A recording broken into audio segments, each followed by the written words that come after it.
It is BBC Surrey. Now, for almost half a century, the public have been able to cycle, walk, even take the dog out for a walk as well, or go for a run on MOD land at places like Aldershot Garrison and Ash and Purbright Ranges. But the government wants to change the rules about how that land is used, and there's concern that it could be fenced off or even sold for development. A consultation on the new bylaws starts in a few weeks' time. More than 6,000 people have signed a petition, which was started by Attieh against any changes. And Attieh joins us now. Good morning. Good morning. So we're talking about the land at Aldershot, Camberley, Purbright, places like that. So for those who aren't so familiar with that area, what is this land and how is it used currently? So a lot of the parts of these lands are currently used by the military for training. These lands are owned by the Secretary of State. These are the lands which are subject to Aldershot and district bylaws. And public also have access to parts of these lands for recreation purposes. They walk there with their dogs or without, run, cycle, and there is a sense of community life around the areas where there is no training. It is accessible currently to the public, and there is fear that the public may lose that access. And when you're walking on that land, is it clear that it's MOD land? Are there signs up and what have you? There are signs, yes. I actually went to Barossa last week and to Deep Cut as well. Barossa Common is beautiful. It's in fact managed by Surrey Wildlife Trust. It's beautiful.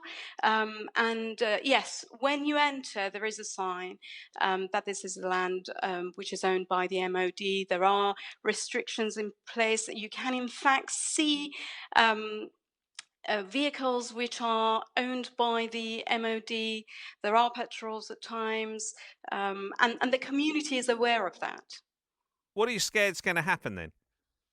So people are scared that the new bylaws which the government is proposing, and by that I mean the Defence Infrastructure Organisation is proposing, is going to restrict further access to parts of these lands.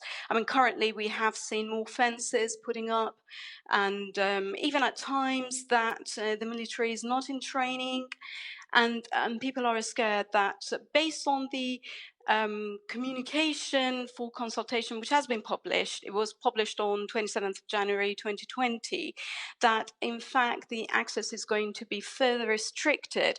We don't know the contents of the consultation. We believe that it will be published in April, but we want to take all reasonable steps to ensure that it's not going to have an impact on the lives of the 500,000 people who are actually going to use these lands. And so I guess at the moment you're just trying to raise awareness about this, that there are changes. Do you think many people know locally? No, not really. I spoke with some residents and they were not aware of it. They were not even aware of our petition, which is now accessible on access.deachy.com, DEACHY. So we have tried to raise awareness.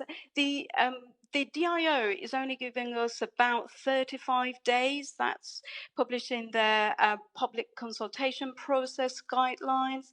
35 days is not enough for so the severe impact that these the changes to these bylaws are going to have, and the number of the interested parties in these lands. So what we want, and we are communicating currently with our local MP Michael Gove, and I'm working with our councillor Paul Deach, and also another action group called the Trail Action Group, and my colleague Stuart Black.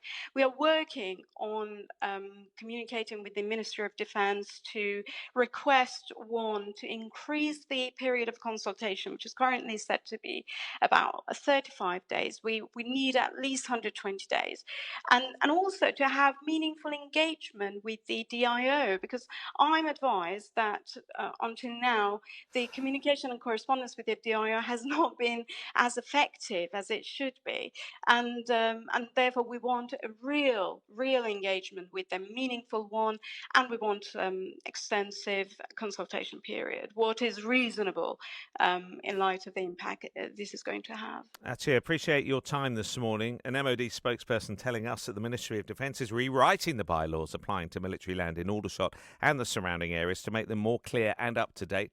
There's a presumption in favour of public access where it is permitted and safe. We invite local people to take part in the forthcoming consultation on the proposed bylaw changes to make their views known.